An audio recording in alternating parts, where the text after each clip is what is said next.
All right, today we're doing something a little different. We're going to take a deep dive, a real clinical look into the delivery room. We're talking about the critical stages, the signals, and those split-second decisions that define childbirth. So, picture this. You're there, everything seems to be moving along, and then something changes. The baby's heart rate on the monitor takes a dip. An alarm might even go off. This is the reality. And for the clinical teams, this is where their training really kicks in. We're going to break down exactly what they're looking for and, more importantly, what they do when things don't go according to plan. To make this all feel real, we're going to follow one particular case. It's a 29-year-old woman, and this is her second baby. She's at 39 weeks, shows up at the hospital, and her contractions are regular, about 3 minutes apart. The clock has officially started.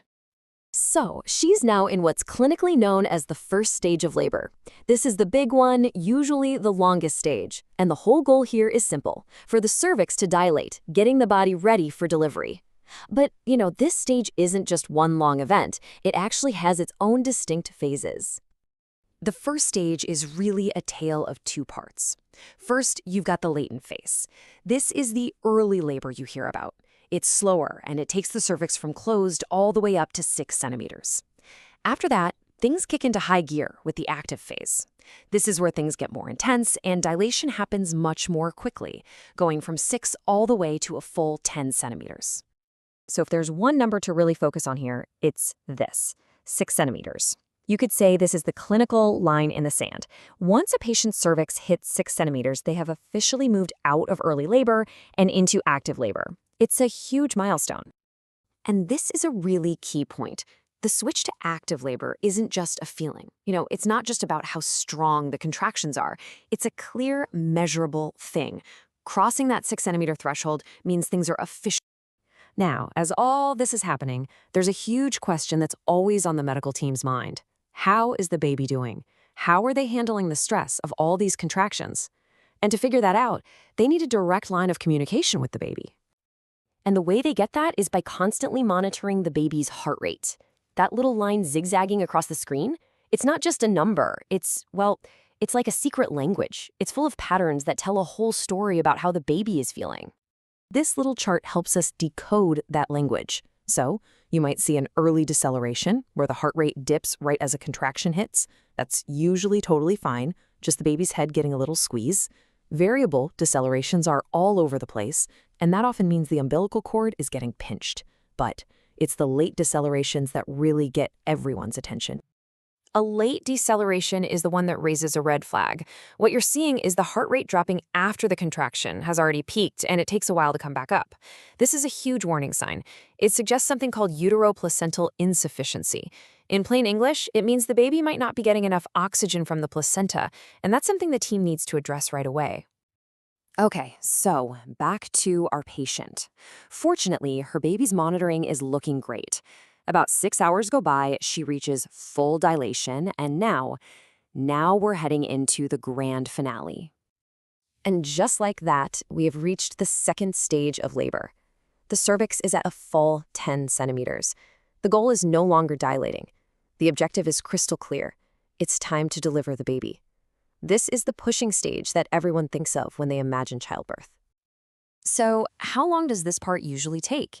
Well, for someone like our patient who's had a baby before, it's typically expected to be less than 2 hours. But you'll notice an epidural can change things. It can stretch that time frame out to under 3 hours, mostly because it can dial down the sensation and the urge to push. So, in a perfect world, the baby just descends smoothly. But labor is often more like a series of puzzles you have to solve. So here's a big one. What if the baby isn't lined up in the ideal position for birth? Yeah, this is a really common challenge. Medically, it's called the Occiput posterior position. You've probably heard the more common term for it, sunny side up. This is when the back of the baby's head is against the mother's spine, and it can definitely make things take a lot longer.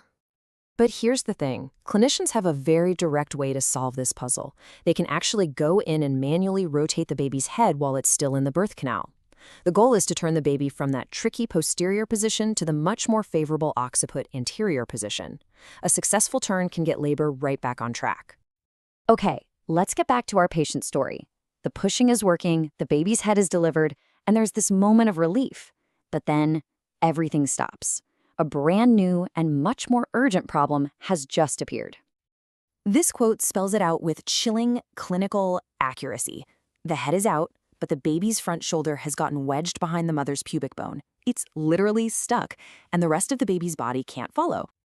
This situation has a name, shoulder dystocia. And let me be clear, this is a true all-hands-on-deck obstetric emergency. Why? Because the baby's chest is being squeezed, the umbilical cord can get compressed, and the oxygen supply is cut off. The clock is ticking, and the team has to act, and act fast. Thankfully, even in a moment this intense, there is a well-rehearsed rescue plan. It starts with something called the McRoberts maneuver, basically changing the angle of the pelvis. That's often paired with suprapubic pressure right above the pubic bone. If that doesn't work, they escalate to internal maneuvers to try and rotate the shoulder free. The absolute last resort, and it is extremely rare, is something called the Zavanelli maneuver, which is an attempt to push the baby's head back in for an emergency C-section. So what happened with our patient? The team jumped into action. They did the McRoberts maneuver, applied that suprapubic pressure, and it worked. The shoulder was released and the baby was delivered safely. It was a complete success, all thanks to a calm, practiced, and decisive protocol. So when you step back and look at this whole journey, what have we really seen? We've seen that labor isn't just chaos. It has clear, measurable stages. We learned that the fetal heart rate is literally a language telling us how the baby is doing. And maybe most importantly, we saw that even for really scary emergencies, there are established step-by-step protocols that help teams solve these problems effectively. Which kind of leaves us with this final thought, doesn't it? Is childbirth just a predictable, natural process that we should let unfold on its own, or is it more accurate to see it as an intricate series of puzzles where the ability to quickly identify and solve each one is the real key to a safe outcome? Something to think about. Thanks for joining me.